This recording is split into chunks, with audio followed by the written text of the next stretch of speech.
Hi, ഗോബൂസ് kitchen ബ്ലോഗിലേക്ക് എല്ലാവർക്കും സ്വാഗതം. കുറച്ച് നാളായി ഞാൻ വീഡിയോയുമായിട്ട് വന്നിട്ട്. ഇന്ന് നമ്മൾ പോകുന്നത് തൃശ്ശൂർ ജില്ലയിലെ ഒരു ക്ഷേത്രത്തിലേക്കാണ്. ഞങ്ങളുടെ ചാനൽ സബ്സ്ക്രൈബ് ചെയ്യുകയും വീഡിയോ ഷെയർ ചെയ്യുകയും ഇഷ്ടപ്പെട്ടെങ്കിൽ ലൈക്ക് ചെയ്യുകയും ചെയ്യണം. ഇത് പ്രസിദ്ധമായ പെരുവനം ക്ഷേത്രമാണ്. തൃശ്ശൂർ ജില്ലയിലാണ്.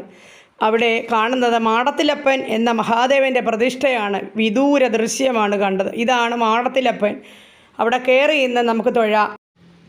വാസ്തുവിദ്യ കൊണ്ട് മനോഹരമായ ഒരു ക്ഷേത്രം. മാടത്തിലപ്പനെ മുകളിൽ കയറി ദർശിക്കുവാനായിട്ട് രണ്ട് വശത്തുകൂടെയും സ്റ്റെപ്പുകളുണ്ട്. പിന്നെ നേരെയുള്ള സ്റ്റെപ്പുകൾ വഴി കയറി ചെന്ന് ദർശനം കഴിഞ്ഞ് പുറകോട്ട് അതേപോലെ ഇറങ്ങി വരുന്നതായിട്ട് ഭക്തജനങ്ങൾ ഇറങ്ങി വരുന്നതായിട്ടാണ് ഞാൻ കണ്ടത്. ഇതിൻ്റെ ഉയരം മനസ്സിലാക്കാൻ താഴെ കൂടെ നടന്നു പോകുന്ന ആളുകളെ കണ്ടാൽ അറിയാം എത്ര ഉയരത്തിലാണ് ഈ മാടത്തിലപ്പൻ്റെ പ്രതിഷ്ഠ എന്നുള്ളത്.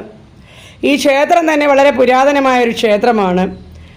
ധാരാളം കല്ലുകൾ കൊണ്ട് നിർമ്മിച്ചിരിക്കുന്ന ഒരു ക്ഷേത്രം. അതുപോലെ കൊത്തുപണികൾ ധാരാളമുണ്ട്.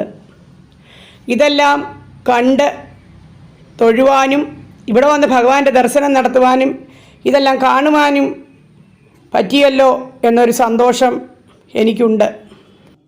പൂരം ഇവിടെ ആയിരുന്നല്ലോ. ശരിയാണ്. അതെ അതെ. പെരുവനം പൂരം ഏത് മാസത്തിലാ? മീനം. അപ്പൊ ഈ വടക്കുന്നാഥിനി വരുന്ന ദേവതകളെല്ലാം ഇവിടെയും വരും. വടക്കുന്നാഥിന് വരുന്നവര് വരില്ല. ഇവിടെ ആറട്ടുപുഴ വരുന്നവർ. ഓ അത് ശരി. ആറട്ടുപുഴ ദേവന്മാരൊക്കെ ഇവിടെ വരും.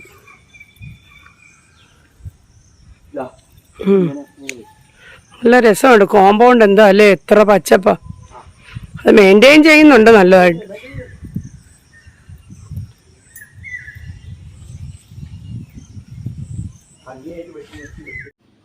അതിരാവിലെ ആയിരുന്നു ഞങ്ങൾ ക്ഷേത്ര ദർശനത്തിന് പോയത്. അപ്പോൾ ആ പുൽത്തകടിയിൽ കൂടെ നടക്കാൻ എന്തൊരു സുഖമായിരുന്നു എന്നറിയാമോ.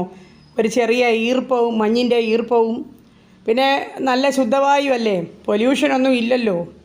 അപ്പോൾ ഏതാണ്ട് വടക്കുന്നാഥ ക്ഷേത്രത്തിൻ്റെ ഒരു ക്ഷേത്രത്തിനെ അനുസ്മരിപ്പിക്കുന്ന രീതിയിലുള്ള ഒരു ഭാഗങ്ങളൊക്കെയാണ് അവിടെ നമുക്ക് കാണുവാനായിട്ട് സാധിക്കുന്നത്.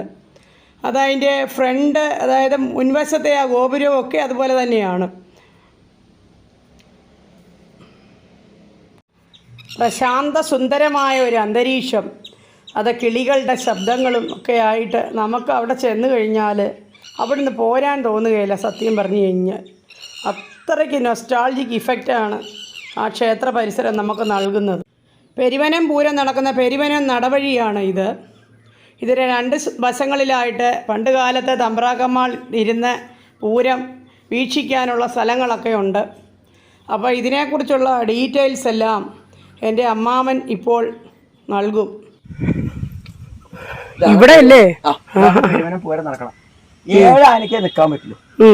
7 ആനയ്ക്ക് അവിടുന്ന് കയറും ചെയ്യാം. അപ്പൊ എന്താ വെച്ചാൽ ഒരു 7 ആന ഇങ്ങോട്ട് കയറും, 7 ആന ഇവിടുന്ന് ഇറങ്ങും. ഇങ്ങനൊരു പൂരം എവിടെ ഉണ്ടാവില്ല. മാത്രല്ല അവിടുന്ന് ഇങ്ങോട്ട് പഞ്ചാരി കൊട്ടും, ഇവിടുന്ന് അങ്ങോട്ട് പാണ്ടി കൊട്ടും. ആലോചിച്ച് നോക്കൂ, ഒരേ സമയം. ഇതാണ് ശരിക്കും പെരുവനം നട. ഈ പെരുവനം നടവഴിയിൽ കൊട്ടിയവർക്കേ കേമത്തുള്ളൂ.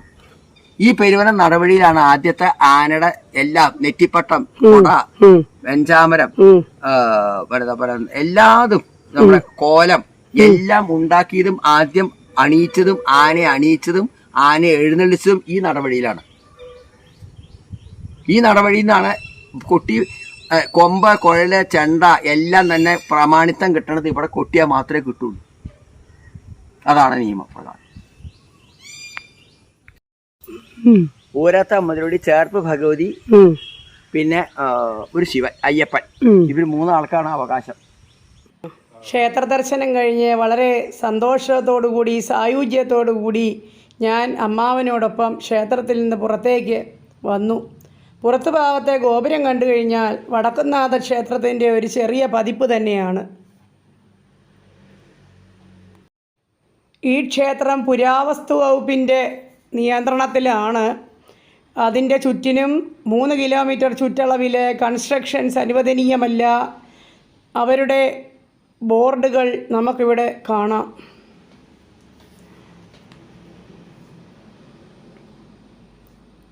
ഇത് ക്ഷേത്രത്തിൻ്റെ പുറം ഭാഗമാണ്. ഒരു ദേവീക്ഷേത്രമാണ് ദൂരെ കാണുന്നത്. വാഹനങ്ങൾ പാർക്ക് ചെയ്യാനുള്ള മൈതാനമുണ്ട്. വടക്കുംനാഥൻ്റെ ഗോപുരത്തിനോട് സമാനമായൊരു ചെറിയ ഗോപുരത്തിൽ കൂടിയാണ് നമ്മൾ ക്ഷേത്രത്തിനുള്ളിലേക്ക് കയറുന്നത്. ഈ മനോഹരമായ ക്ഷേത്രം ഒരിക്കലെങ്കിലും സന്ദർശിക്കുവാനായി സമയം കണ്ടെത്തുക. അതിൻ്റെ ആ മനോഹാരിത ആസ്വദിക്കുക, ഭഗവാനെ ദർശിക്കുക, അങ്ങനെ സായുജ്യമടയുക.